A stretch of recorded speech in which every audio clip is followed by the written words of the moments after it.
The thing that I remember the most is the smell of death. It's the worst thing I've ever experienced in my life.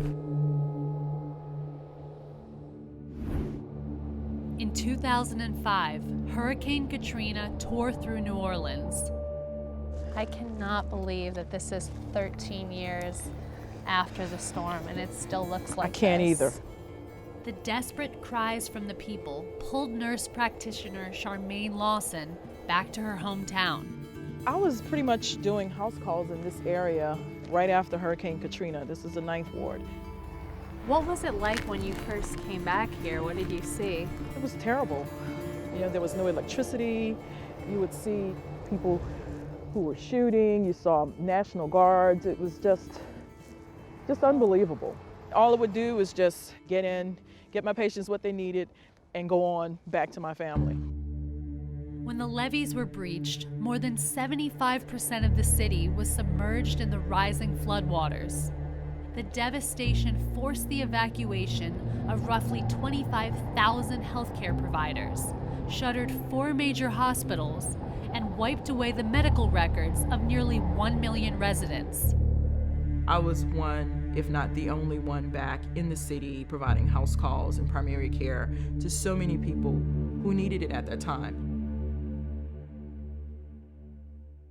Unlike many of the major medical providers in the area, Scharmaine was a pioneer in the use of electronic patient records, a practice she adopted when she opened her home healthcare service just 1 year before the storm. Thank God you had the electronic health records. I did. My records were literally in my Palm Pilot. So I was able to come back, start seeing patients, taking vital signs, just the bare basics. Those electronic health records proved to be a lifesaver to the hundreds of patients that Scharmaine treated. I felt like I was the ambassador for the voiceless after the storm. These were my people. These were my neighborhoods. I grew up here. What was it like growing up here? It was tough. A lot of gunshots, lots of fighting, just drug deals, domestic violence. Scharmaine grew up in what was once one of the most violent public housing communities in the nation.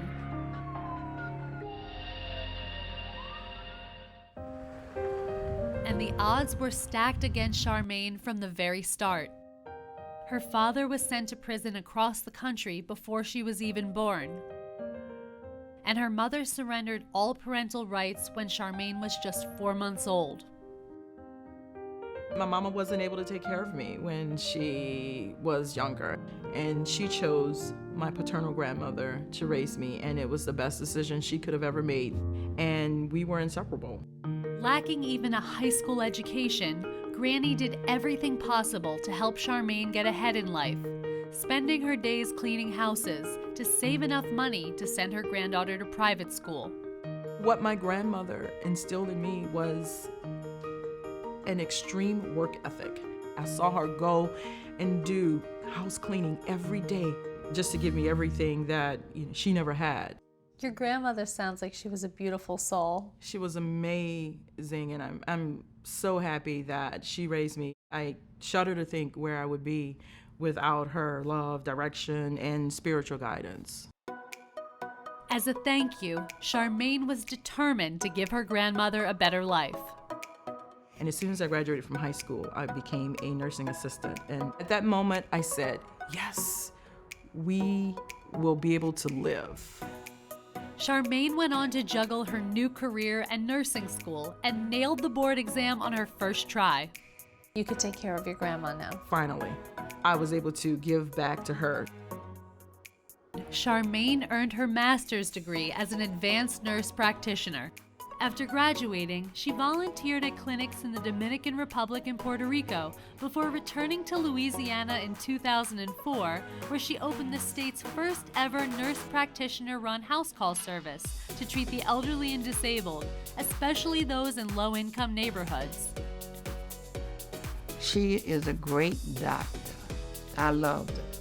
Anytime I call, she answers. Nobody wants to feel as though they're a number. They want to feel as though they matter.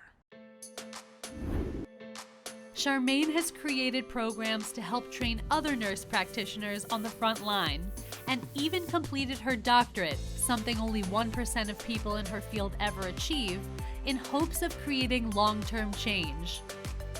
How can I enact change on entire communities and bring about real outcomes? I'm able to assess, diagnose, and treat patients right where they are.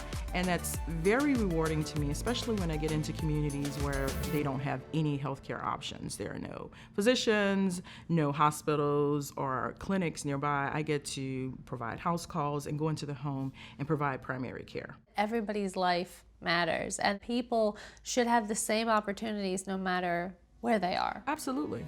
And this proud mom of two is determined to inspire future generations to dream big, just like she did.